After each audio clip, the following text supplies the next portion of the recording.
Okay, looks like we are live. How's everybody doing? Oop, got stuff all over green here. That wasn't supposed to happen.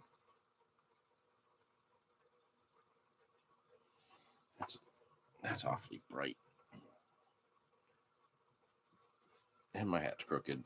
I'm barely awake. It's okay.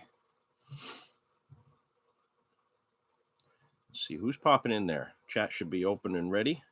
Let me know who's there. Commonly Carpy, good to see you. Yeah, the big boys are in here. They're doing well. You guys would have seen them in there for the last live stream. This tank has been cleaned out and set back up.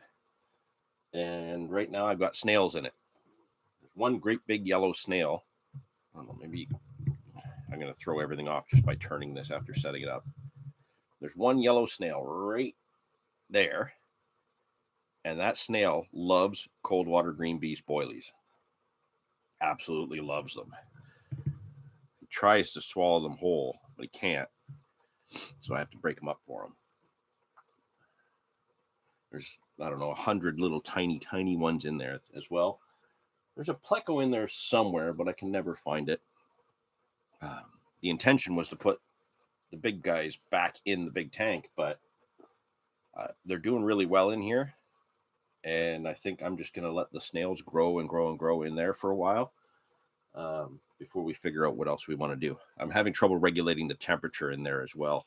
1 minute it's 7 degrees Celsius, and then 4 or 5 hours later I'll come back and check it and it's 18, and I don't know what's going on.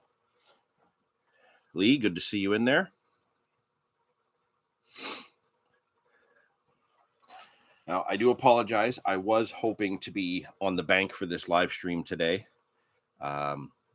Didn't work out, however. You can kind of hear it. I've taken a bunch of meds right now so that I'm doing a little bit better as of right now. But I've been sick the last few days, just progressively getting worse. My little guy's sick. So we were hoping to be out doing a live stream on the bank today. It didn't happen. Just because we need to get some rest. And I was really pushing it myself anyways. I was out on the bank for 12 hours yesterday, or just over 12 hours, and blanked. And then came home, relaxed for a little bit. I think I got maybe an hour's sleep. Waited for the missus to get home at 1:30 in the morning and quickly shot back out to the spot to fish through the night. I got lines back in at 2:30 in the morning and fished until 8 a.m. And despite seeing some really big carp, all I managed to get was a freaking 3-pound catfish. So the banker spot that I did really well in 2 weeks ago is not shaping up too well right now. The winds are different. Water levels are different. I'm not sure what else I can do other than maybe wait till next weekend when the rains come. The reason I'm fishing this spot is because it's currently the Canadian Carp Society's spring SSF event. So if you're involved with that at all, if you're a member of the Carp Society, you know what's going on. And I updated the leaderboard last night, and there was some very impressive catches already on day one. It sounds like there's already been some more really impressive captures, but they haven't submitted them yet. So if I don't get the email, it doesn't exist. So the spot that I've been working on, I did a session there 2 weeks ago, and I was not in the right headspace, and I was pretty burnt out. So it took me a couple of days to realize what actually happened. Lay down. The dog's gonna knock the computer over. Just trying to see what's going on.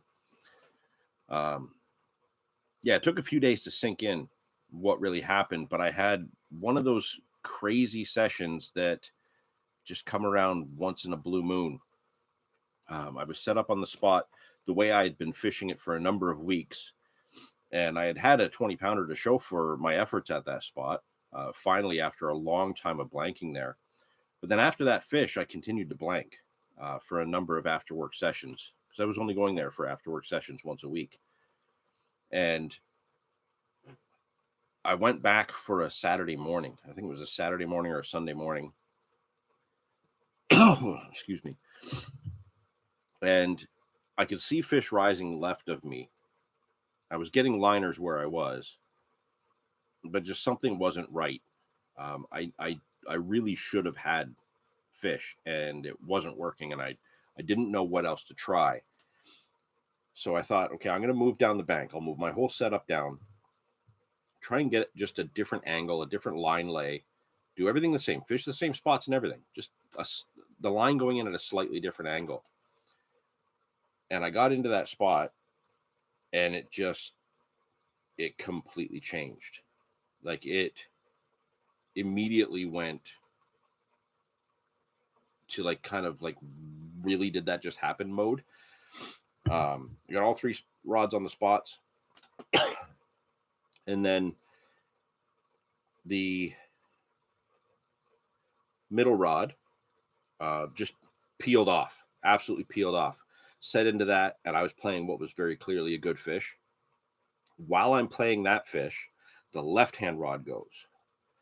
So I had to quickly get that first fish into the net, and I'm looking down at it, and it was a good, fat, healthy-looking fish, really good size. Got that in the net, set the rod down, grabbed the left-hand rod, played that fish. That fish felt even better. Got that one in the net, and I was like, oh, wow, double header, just like that. You know, all it took was getting a different line angle, just moving down the spot just a little bit. And it was just unbelievable. 2 really good quality fish. They looked like they were around the high doubles to low 20s. So I turned around, I set up my weigh tripod, zeroed the sling on the scale, and the third rod, the right-hand rod, ripped off. Got that one in, and it was bigger than the other 2. So it turns out that I get this triple take just in a matter of just a couple minutes. And I ended up with I think it was like a 17, a 21, and a 26. Just boom, boom, boom. I proceeded to fish the rest of that morning after doing photos and whatnot. And I ended up landing 3 more fish and losing 2. One to a break off, broke through 50-pound armor cord. It must have got around a rock or something. It was good fish, but obviously it broke, so who knows? Could have been gigantic, it could have been small and just felt the weight of the rock. I had another one to a hook pull because my rig had come undone. Rather than just tie a new rig on one that I was kind of pushing it, part of the knotless knot had come around the eye of the hook, and my line was now coming up off the top instead of underneath. So I only had that fish on for a few seconds before it came off. But I ended up landing 3 more fish after that flurry of after that triple take, and that ended up being another like mid double, like 14 or 15 pounder, and then a 32, which blew my mind. And then I immediately followed up the 32 with a 2 pounder, like that big, and like just peeled off. So yeah, 2 weeks ago, I had this killer session with some amazing fish, like perfect fish for the SSF. I let it rest, just kept the bait trickling in over the 2 weeks. Didn't want to keep fishing it because I didn't want to push off any big fish. Go back, I do 12 hours yesterday, completely blank. Fish are there, I see them. They're staying just past, like just out from where I was fishing on a flat. They're kind of just out to a drop off. And the water was gin clear, so I think that was a big part of it. Blanked after 12 hours, was really, really frustrated with that. Came home, rested for a bit, went back in the middle of the night, 2:30 in the morning, lines are in, and the water was chocolate milk. I shined my flashlight down, the water was murky, so I knew fish were in there feeding and probably digging up all that bait that I put out all day long. Still sat there with just liners, keeping me busy, you know, jumping up to the rods at the ready at all times, because I would just get these whacks and slow pulls, but no takes. Right after first light, I saw an absolute donkey show right in front of me. And then that rod started to actually get some indications. So I didn't want to risk it. I didn't want to have the chance of missing any potential take. So I actually picked up the rod off the pod and I was holding it. And I just suddenly felt set into it. And it turns out it was like this freaking 3-pound bullhead catfish. It was a big cat, like a big bullhead, but it's not what I was after. Took a pineapple pop-up. So yeah, 2 weeks ago, fishing had been going really good.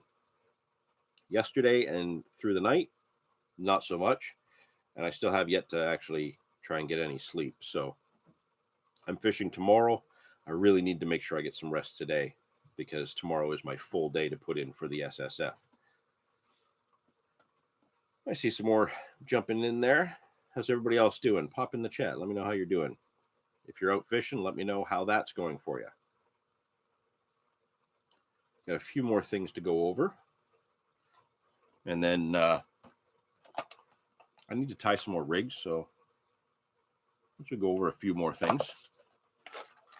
Get the tackle box out and tie a rig or two. Yeah, that's what I want.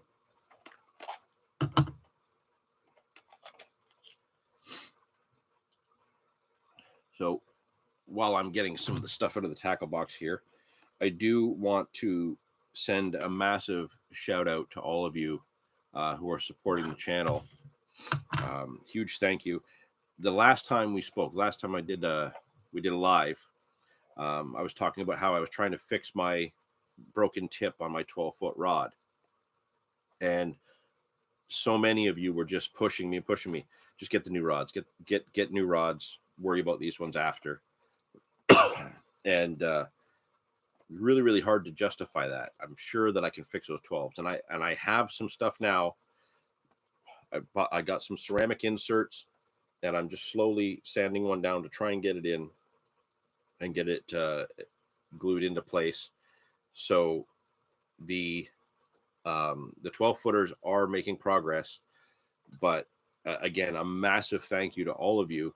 After the live stream last time, we had new support on our Patreon.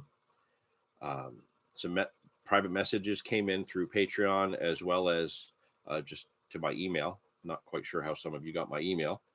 And then the following morning, I woke up to an email from Carp Kit, where someone had actually sent me a gift card to Carp Kit. So through the generosity of our Patreon supporters and the private messages and, a massive thank you to Tim. We've all seen Tim in the chat here. Huge thank you to Tim for that Carp Kit gift card.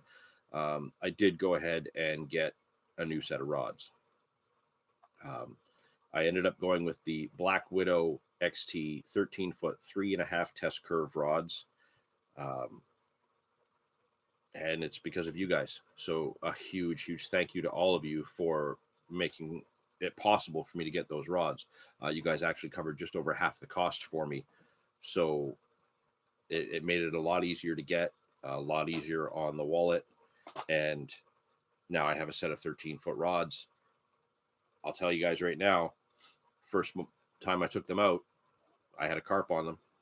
Second time I took them out, I had a couple more carp on them, one of which was over 20. And those 6 fish from 2 weeks ago, including that 32 on the new rods. So even though, I've had some blanks in between, it's still early season. It's still spring. I'm still feeling out a few of my spots. But the new rods have done incredibly well and banked me some really quality fish. So thank you to all of you right here who follow in on these live streams. Thank you to the Patreon supporters. Huge thank you to Tim for incredible generosity. You guys made that possible for me to get those rods, and I really, really appreciate it. I love them. If you want to know what they're like, they play exactly like the 12-foot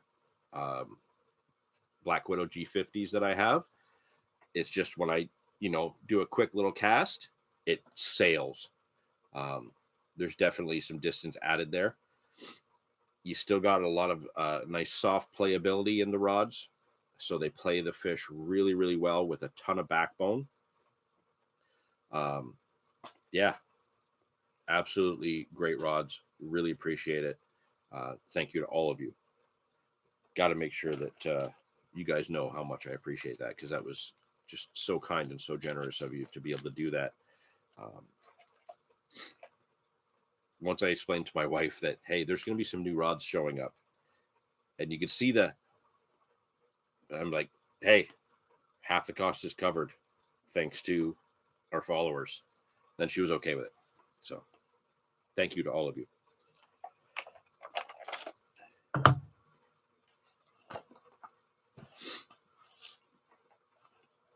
How's everybody else doing? I see more and more people jumping in and jumping out of the feed here. Dan, you've had a few fish lately. How's that going for you right now?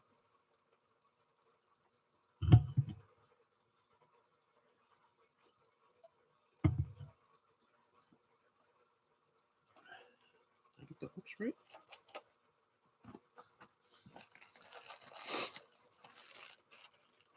Yeah, I got to get a few rigs tied here. I tied up some fresh ones yesterday while I was sitting there pretty much doing nothing but waiting for liners.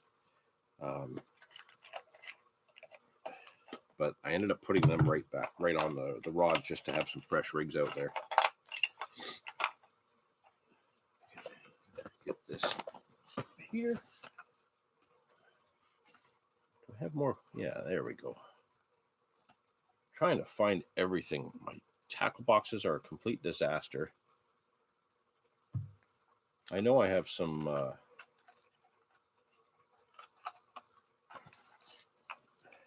bait screws in here. So I just got some dumped in. Absolute bust. Currently did river things and brought a bunch of cold water from up north down. But that's fishing. On fish just have to be. Yeah, that's similar to what I think what's happened to me. I just dropped a bait screw. We had a northeast wind push in, and I think that's what shut my spot down. The northeast wind kind of goes against the flow of the current, so any muddy water that's going to come out of creek mouths and travel along the length of the river doesn't happen with a north or northeast wind, unless I'm in a very specific spot. And I wasn't fishing that spot. I was fishing a different spot. So without like a southwest wind, there's no colored water along the shoreline of the river. So any of those shallow flats, they just become gin clear, and the fish just don't get up on them when it's clear. You know, there's osprey, there's eagles, there's so many things flying around. They don't take the risk.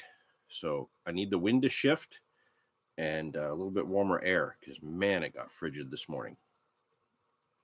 Absolutely frigid.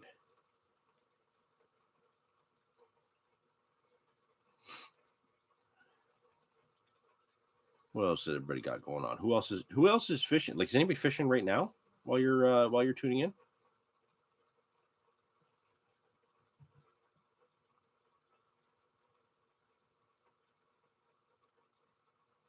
What's going on here?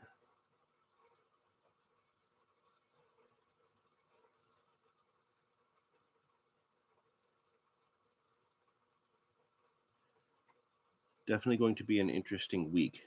When are you out next, buddy? I'm out tomorrow. I've got a full day tomorrow, but because the spot that I had been baiting and banking on, I blanked at for 12 hours yesterday, and then another 2:30 to 8 through the morning. So another 5.5 hours through the morning here.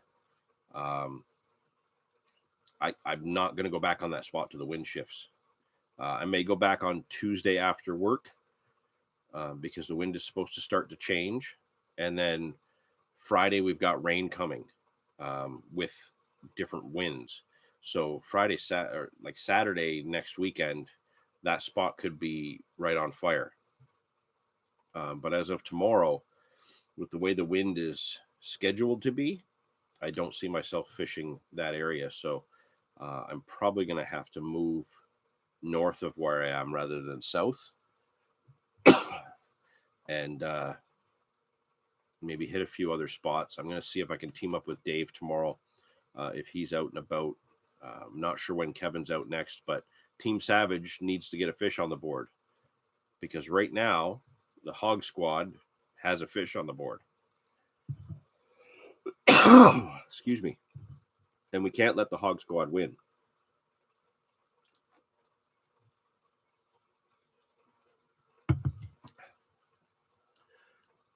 Sorry, something just caught my eye that I didn't realize was there.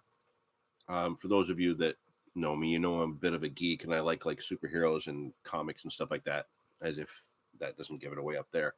I've always been a big He-Man fan, and I have an original Snake Mountain, the playset, up on a shelf.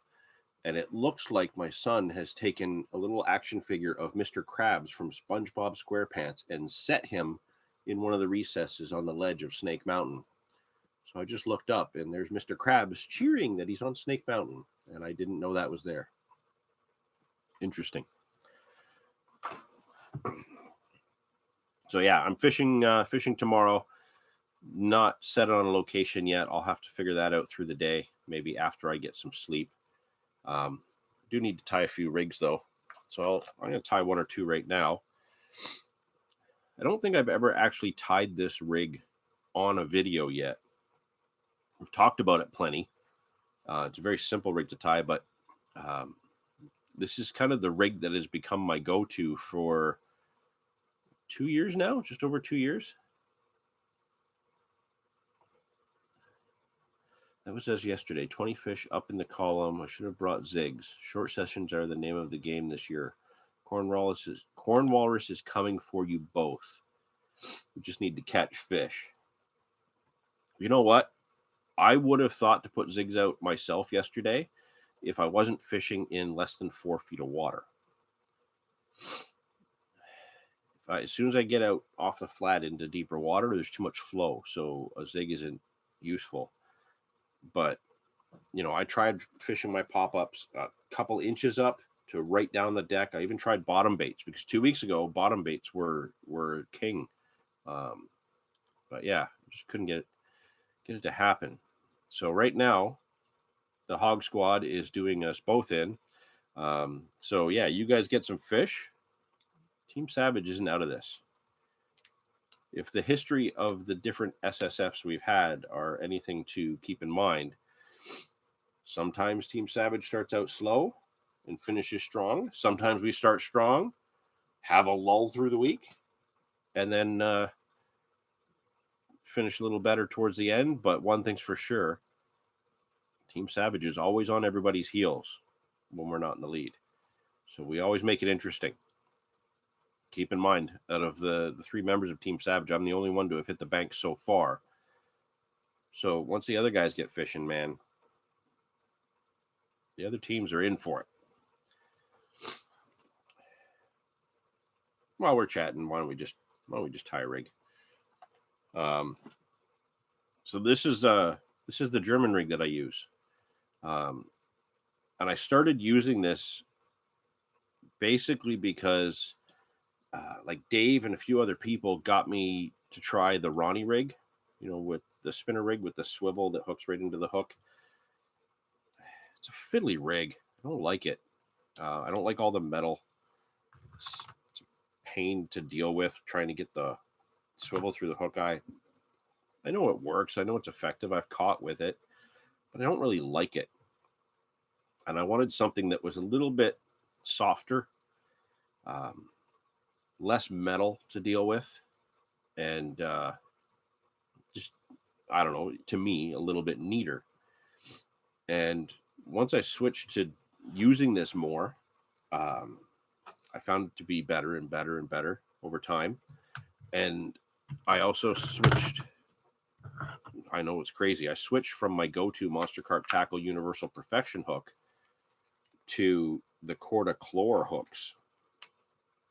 And this rig then became a whole other animal. So if I was to actually use a spinner rig, which I still do from time to time on rare occasions, I'll use that with a monster carp hook. If I'm using my tube blowback monster carp hook, although these chlors, I have tried the tube blowback on this and found a way to have things placed that it does actually work quite well. You see that? So I got a chlor size 4. See, they've got that downturned eye, very prominent. So I've used the 6s, the 4s, and the 2s, and I found these hooks to be really good. The first time I used them, very first pack I ever bought, I think I broke 2 of them out of the pack. It was just like, what the hell is this? And gave up on them for months. And the only reason I went back to trying them is because I ran out of monster carp hooks on a session. I had packed light, ran out of the hooks I had. These were still in the tackle bag. So I started using these again, and then, man, they changed my opinion. If you go back a little bit to last fall, I did a short video on the bank of which carp hooks I think are best, and I talk more in depth about the different hooks that I use and these ones. So you can always go back to that later. Now, as for hook link material, using the Corda N-Trap Soft in 20 pound. I do have 30 pounds, so if I'm going to be fishing some, like the bigger river, where I know I'm going to be going after like much bigger fish or really hard fighting fish, or around a lot of timber, I'll go to the 30 pound, but I found that the 20 pound is a really good overall. Oh, there's Mr. DP there. I'm going to bait my spot on the way to work. If we don't touch base, you are welcome to get first crack. You know where if you want. Got to roll listening as I go. Thanks, Dave. Obviously, that spot is on my list of options, given that I had that, that 1 week, you and I fished that spot pretty extensively, and we had 3 30-pounders out of that spot in a week, including the 38. So obviously that spot's on my mind, but at the same time, I don't want to hog it. So I'll make sure we touch base through the day or into the evening, and we'll make a plan. I might start in one location and then end up there when you're there, because I would like to share some bank time with my teammates tomorrow. Yeah, Dan, absolutely. The teamwork that goes on with this SSF is unreal. And I know, like with Team Savage, we all fish very differently. We fish different styles. We technically fish different waters. Kevin's very much a quick in and out session guy, usually in the smaller waters or some of the same river spots that I go to. Dave's very much a short session in and out guy in his spots. And then I kind of bounce everywhere. I usually have several spots on the go. Like I've been baiting 2 spots that I've been fishing. One doesn't really kick off until June, but I've been putting bait in now after the performance that spot gave last year. I'm trickling the bait in early. So I could go there. We did well on Lake Ontario in the spring again. We didn't get the huge fish that we had last year, but we did get a lot of fish so far. Really good fish. So I could always go back to Lake Ontario. I could go meet up with Dave. We just try to keep bait in a number of spots so we have lots of options, which is practical. When you look at it, the spot that I've been fishing, yesterday and today didn't produce, and it should have. And the fish are there, and there's some big fish there. But I can't waste a full day there tomorrow. So, yeah, definitely Dave and I will figure something out for tomorrow. So, yeah, N-Trap Soft, 20 pound. Now, what I tend to do, I have one of the Corda Basics tackle boxes. I have the big one in here as well. That's kind of like I keep all my stuff in the big tackle box, but this is the one that's always out and handy because I can get all my immediate stuff in this. And I'll tell you, if I never would have bought the big quarter tackle box and I just bought this, I would be beyond satisfied. For a much cheaper, simpler approach, this is probably the best little carp tackle box I've used to date. You all remember I had the little tackle safe, and then I bought the container, the compact container that's set in so you can keep more stuff. I've actually given that to Dave so that he can stop fishing out of plastic bags, because I just stopped using that compact setup once I got this. The whole reason I had all three was that they would all be set up for something different. So I would have a bag set for the big rods and the big water. I would have a smaller setup for kind of my mid-range fishing. And then I would have the tackle safe and that other smaller setup for my really small stuff, ponds and creeks and stuff, so that I didn't have to keep shuffling gear from one bag to another. I could just take the appropriate bag. It has the appropriate tackle box and then move from there. It turns out that in most cases, I'm just taking this for everything. Everything I need is in this little thing. So yeah, back to the rig. When I take a stretch of this, I go the length of the tackle box.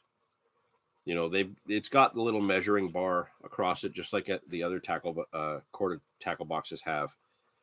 But because I tend to use a slightly longer rig, rather than even look at the ruler, I just go the length of like right from side to side, the length of the box itself. And that's how I know I've got exactly what I need. So snip that. And once I've got that snipped, the very next step is I get the stripper tool. So whatever stripper tool you have,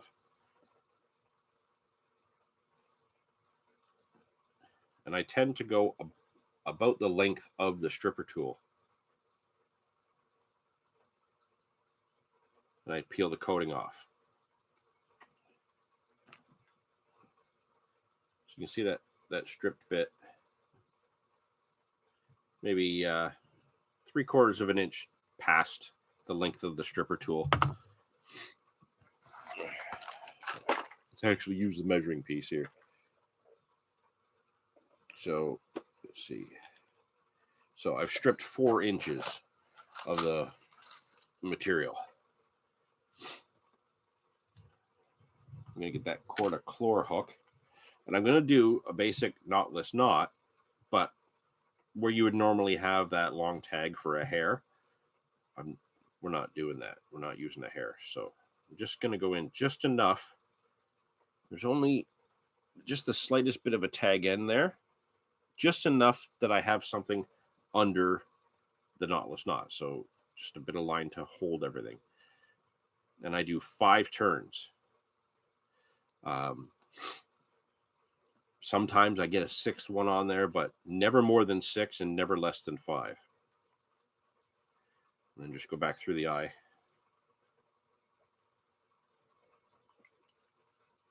Moisten it before I tighten it all down.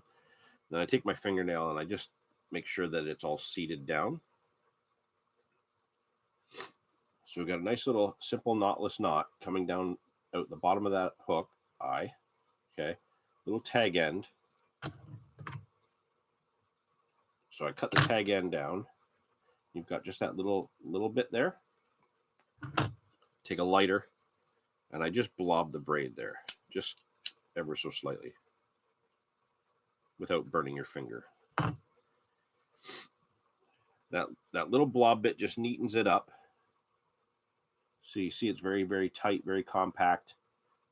Nothing will interfere with that. So, you know, if the ring on the hooks bait screw can go up over that if it needs to, you know, when the fish is pushing that out, or if you're playing a fish, it can get right up out of the way, right up to the hook eye, and it's not stuck on anything.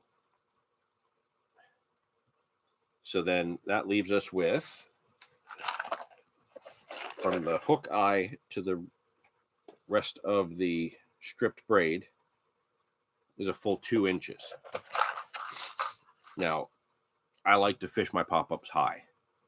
This goes back to one of the old Corda underwaters. I think it was like number 4, number 5, maybe. Anybody who's seen them, you can let me know if I'm wrong. It might even have been number 6. I don't know. But there was one of them where Elliot Gray was there and convinced them to try a chod rig or a hinge stiff rig just to get a pop-up popped way up, because of the theory that big fish are lazy and they don't want to have to tip all the way down to pick stuff up off the bottom all the time. If you presented your hook bait up high, the fish doesn't have to tip as much, so the fat pigs that are lazy don't have to work as hard. They can just kind of swim along and pick it off as it's as it's going. And that always just stuck with me. So when I started using this rig, I noticed that the higher up I had it, the better I did, and the more big fish that I had. So it was something that there was definitely some truth in that. At least I've found. Now, that element is crucial, but you can kind of put your weight. I use a simple soft Raven split shot, because if it's under a lot of tension, it just pops right off. So you do have to replace the shot a fair bit, but it's better than having anything that gets stuck on there. I find that like you can use putty, but where I fish, there's tons and tons of crayfish, and they become an issue and they take all my putty off. Then I end up fishing a zig without knowing it, so I'm too high. So you'll see there, the split shot is about a 1/4 inch in from the stripped piece of coating. You see that? I don't put it right to the edge of the coating. About a 1/4 inch. And that leaves 1 3/4 inches to lift that up. And then you've got the length of the hook. So your bait is going to be just over 2 1/4 inches off the bottom when all's said and done. But the reason I don't put the split shot right to the coating is that I want that to be able to move. So if that gets stuck on something, the movement of that split shot on the braid is what helps it pop off. It's already, being soft shot, it's very simple. It comes off under a lot of tension as it is. But as soon as it moves, it kind of moves. The line pulls through the groove that you've just lightly closed. That helps it pop off so that nothing gets stuck there.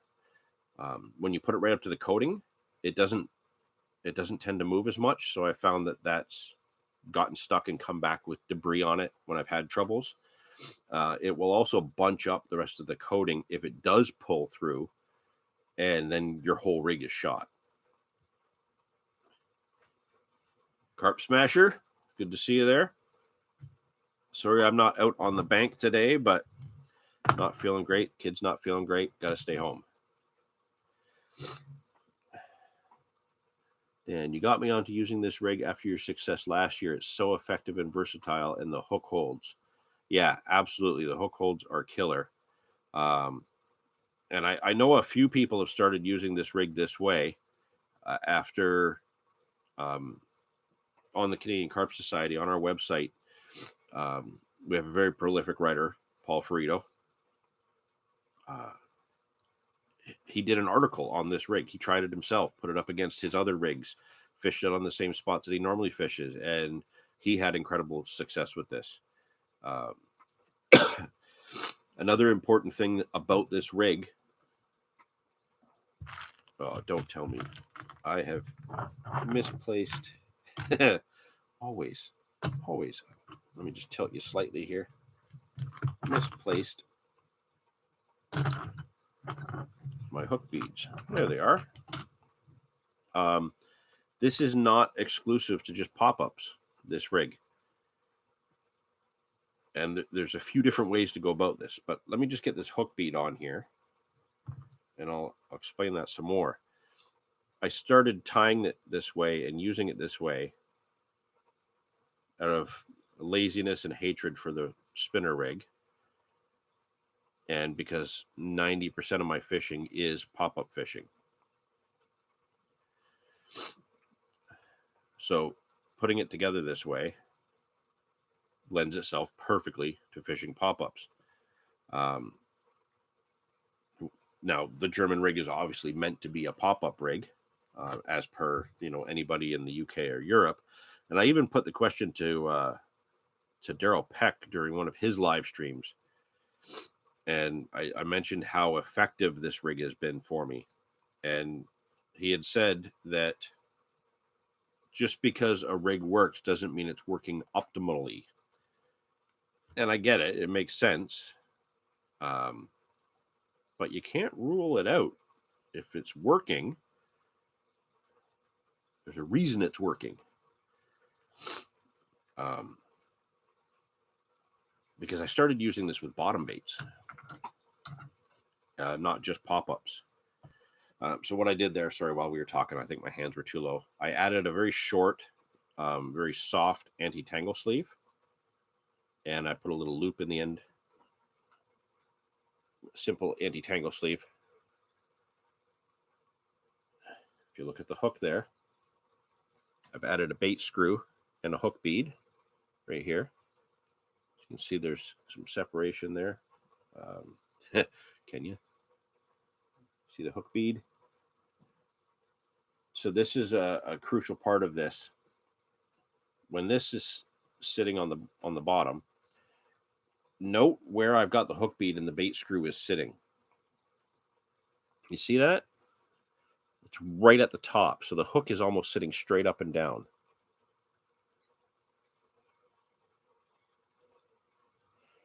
So just imagine that split shot sitting on the bottom. This hook is straight up and down. 9 times out of 10, when you see these spinner rigs or other people tie the German rigs, they put the bead kind of even with the barb so that you get it sitting like that.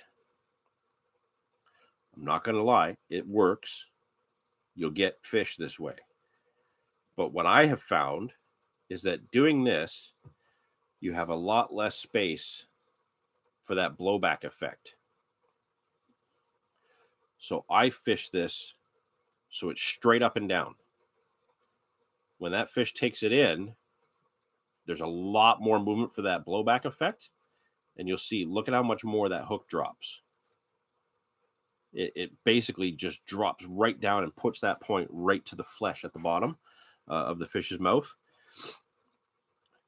I know people don't like the palm test, but when you do the palm test, it sticks even without a hook bait on.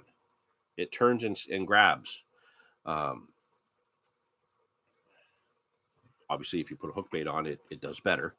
But I fish that straight up and down. If I'm fishing and I find that has moved back even slightly,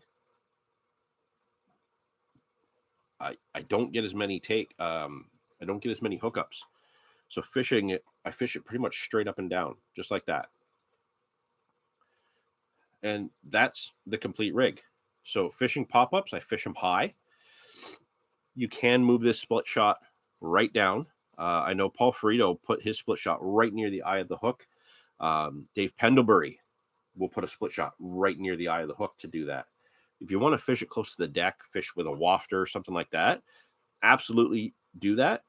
I don't, because there's nothing more cringy to me than a fish taking this rig in and the split shot hitting the fish's mouth.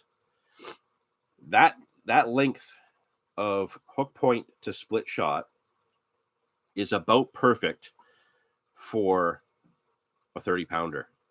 It's the perfect distance. When you get that, you get a 30, okay, like even a big river 30, one of those ones that has really big mouths, you'll find that where that hook is bedded, if it goes in perfectly where it's supposed to in the center of the bottom lip, you will find, wow, there's a big spider.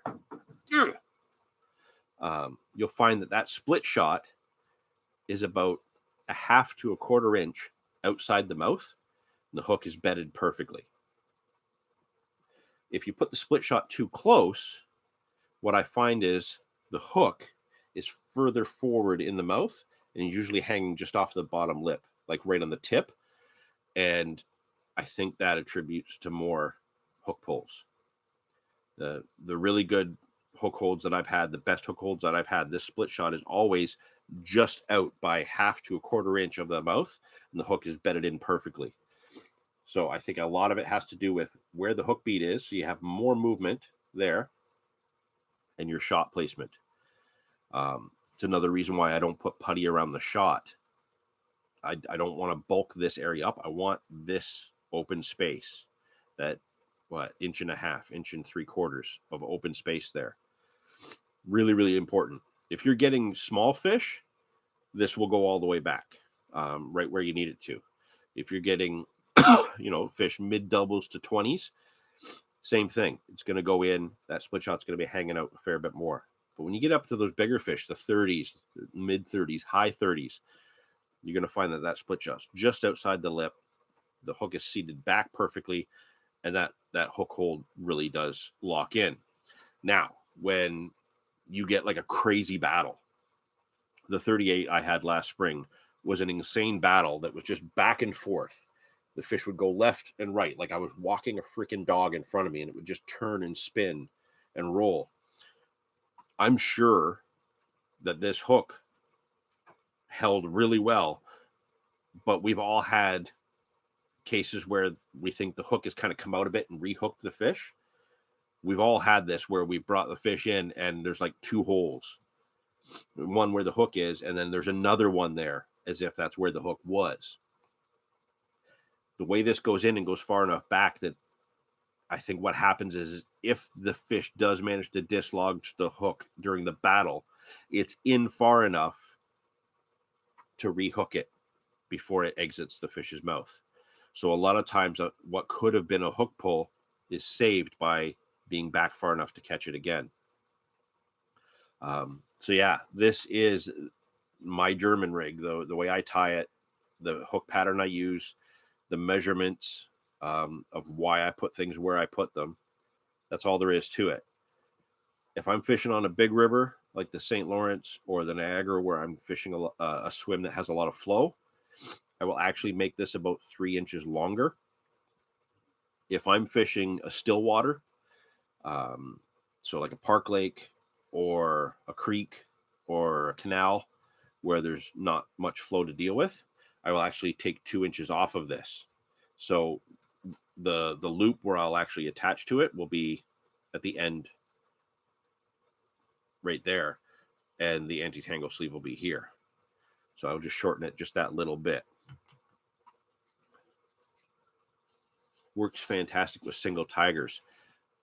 Absolutely, with single tigers, with if you do this with a size 6 and a single piece of plastic maize, absolutely killer, absolutely deadly.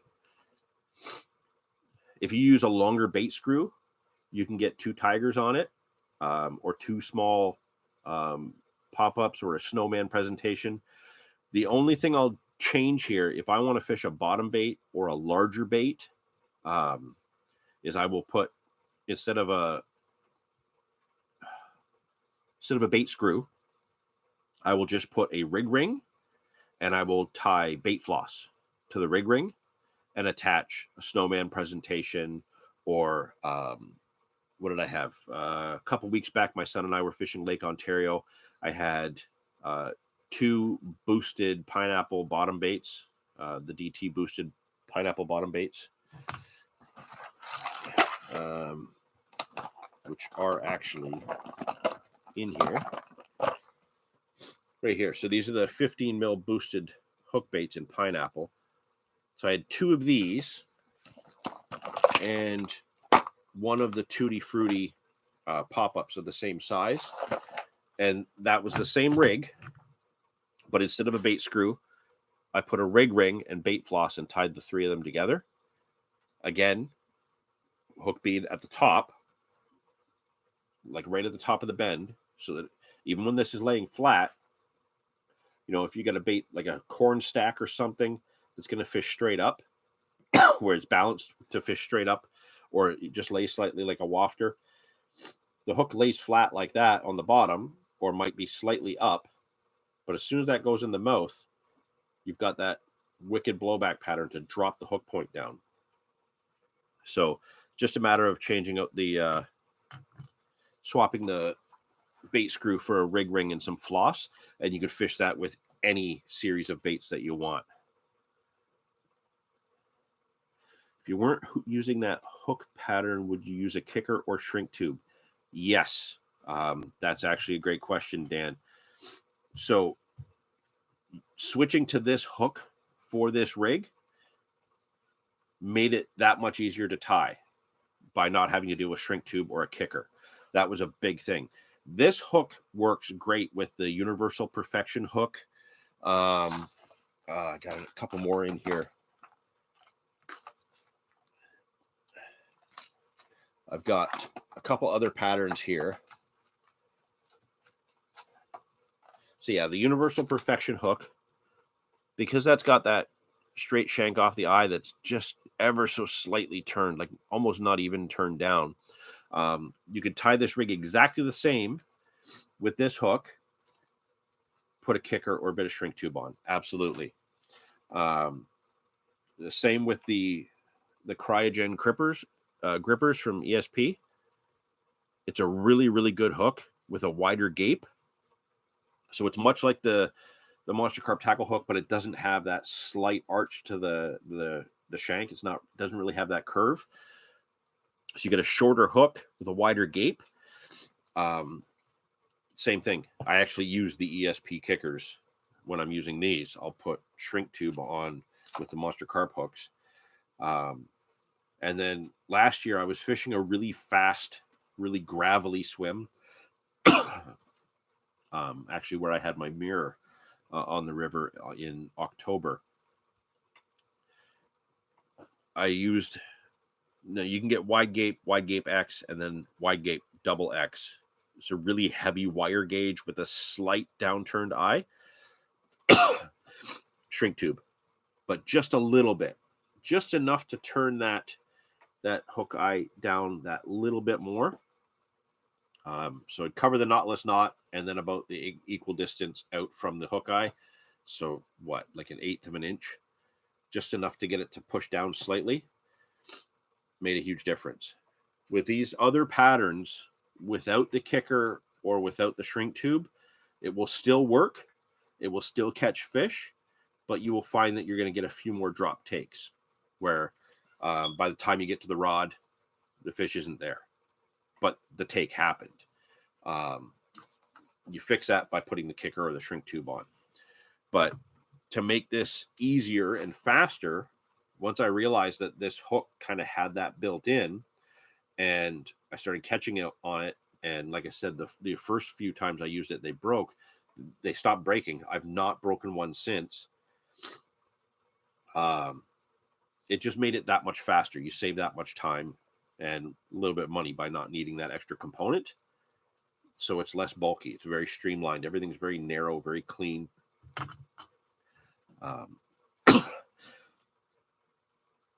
The only real advantage that like the Monster Carp hook has over this pattern is the strength of the hook point.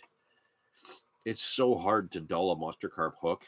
And when you do, it's so fast and easy to sharpen it. You can just keep going and going and going on that hook. With a chlor, you can get a couple sharpenings in, but it's not as durable. You can catch a ton of fish on one Monster Carp hook as long as you keep sharpening it. The chlor, I think I've had 5-6 fish on one hook, sharpened it a couple times in between. After that, she's toast. Get a new hook, tie a new rig. So it's not, it's not as great as like a multi-rig setup where you can just swap the hook out. You do have to kind of salvage your components and tie a new rig for this, but it's a killer rig. It's my go-to. I use this everywhere. Like, I now have 4 sets of rods. I've got the 9s, the 10s, the 12s, and now the 13s, thanks to you guys. All of them currently have this rig on them, with the exception of one rod that has a tube blowback rig on it because I was using a freaking donkey choker on it the last couple sessions.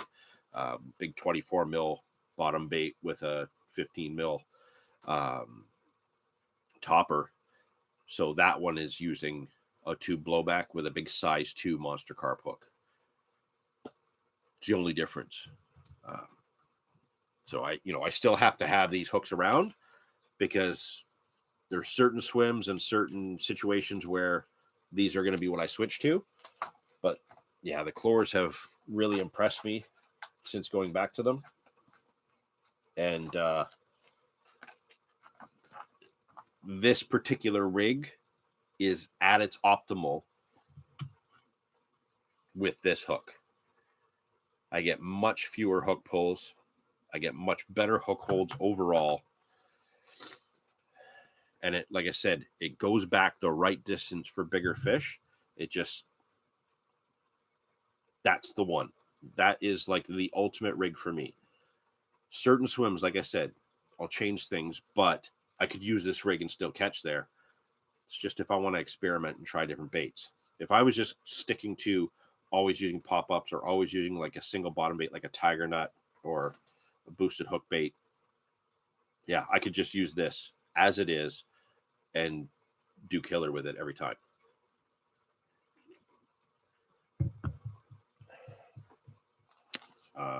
Like if you look here, some of these tiger nuts in here are, they're 14, 15 mils themselves.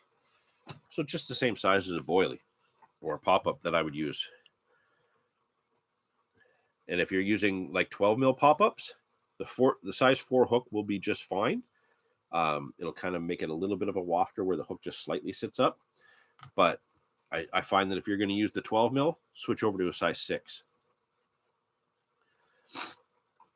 Excellent. I'm going to make a few adjustments and give it a go in the AM. Thanks for going into detail. Well, you're welcome. I was thinking about it earlier. I guess I never really did a proper video on this rig itself. So I may have to do that with the kind of ins and outs of why it's like that. Maybe a little bit more of a close-up where everybody can see it better. But since you guys are the ones that are here all the time, might as well give it to you first. How are we doing there? We're just about to hit an hour. Starting to actually lose my voice a bit. It's starting to get pretty sore. But good to see you guys are there. I appreciate it.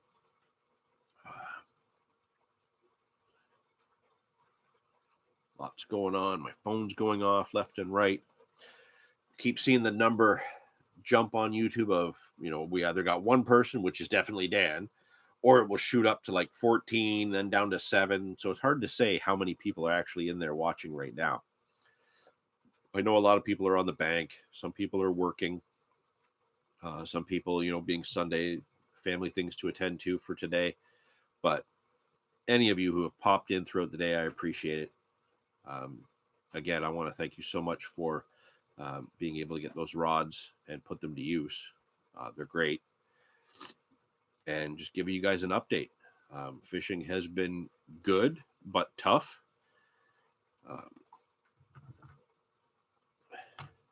There's my rig. I may have to, I may actually have to do a more in-depth kind of like what we just did, but where you can see the rig a lot better. We'll either put it on the channel or put it on the Carp Society site. We'll see. Tight lines tomorrow, sir. Let's put the Hog Squad on the barbecue. That is the line of the week. Let's put the Hog Squad on the barbecue. Dan, can you please go on the Carp Society site as soon as you guys get a fish to put on the board and make that comment for all the members? That will be absolutely great. Anybody else have any questions or anything? Gonna have to wrap this up soon just because I'm starting to feel rough and I don't want to completely lose my voice.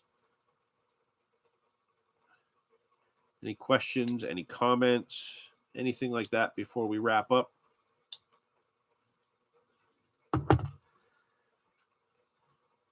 let's keep in mind, I've been on the go since about 1:30 this morning, and I still need to have some sleep so that I'm rested enough for tomorrow. And I got a little guy upstairs who's slept until noon, so he's just woken up, and I have to get him sorted. So I'm in rough shape right now, guys. Really am. No more questions come through in the chat or anything like that. We're going to wrap this up for the day, and we've got some videos coming down the line still. The 300 video anniversary video, I'm still working on. I'm just waiting for a couple more to come through, and then I can go out and film my segment to wrap it all together. I've already attempted it twice and just had weather issues, camera issues. It's just been a nightmare trying to film that last segment for that video, but that one's still coming. Episode 2 of the breakdown has been filmed, completed. We filmed an ending just 3 weeks ago. My side is pretty much done. A little bit of graphics to add to my side, but the editing is done. Just waiting on Dave's segment to add in, and episode 2 of the breakdown will be out very, very soon. I had hoped to film yesterday, but it's a good thing I didn't put the cameras on because nothing happened. So I'm hoping next weekend I can do a bit of filming. I just want to get some fish on the board for Team Savage and for myself in the solo division before I worry about hauling a camera around and trying to get some things on film, because right now I need to get fish on the board. But we'll definitely get some new footage put together soon. Now that the weather is starting to stabilize a little bit, some of the other great ideas that Dave and I have been talking about throughout the winter and the last part of last year. Some equipment has been ordered for those particular videos just to have some great fun. So that stuff's on the way. I think I mentioned it before. There's going to be some match fishing style videos that Dave and I are going to do just in good fun. So that's coming up.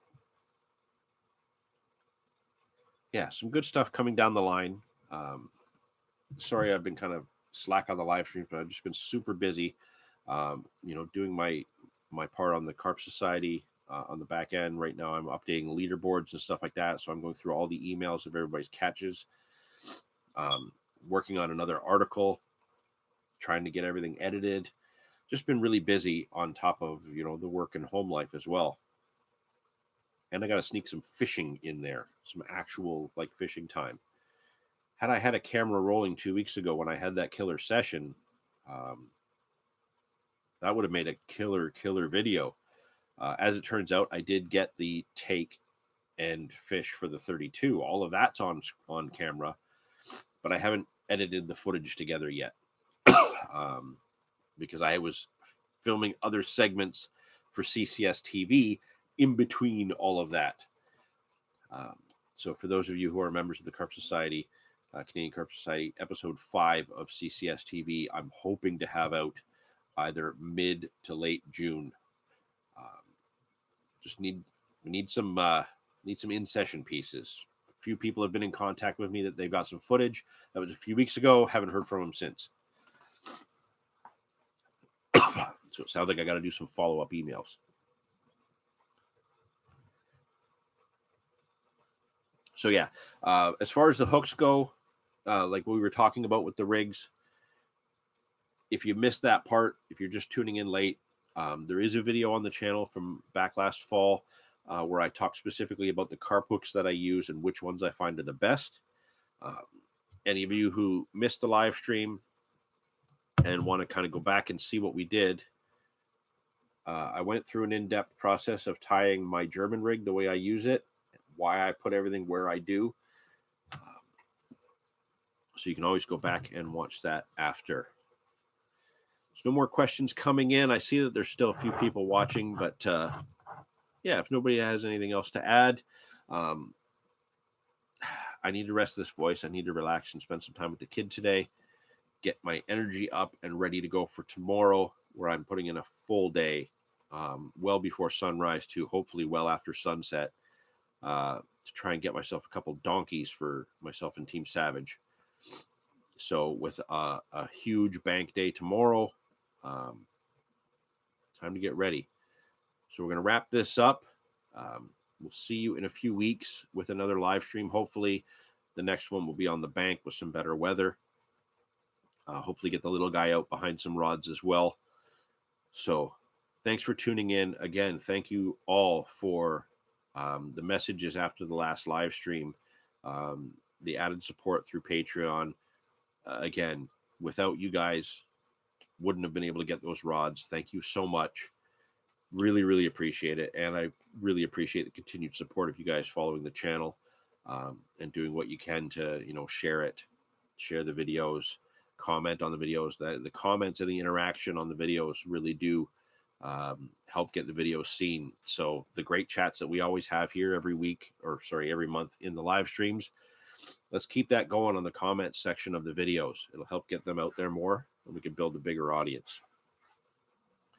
So yeah, we're going to wrap this up today. Thank you so much. Great to see those of you who chimed in. Dan, Doug, saw Lee in there earlier, commonly Carpy. Mr. Big Dave VP was in there. Good to have you all around. Thank you so much. We will see you next time. Any questions related to that rig, just drop them in the comments section. And I'll try and do a video just of that rig, a little bit more close up and in detail.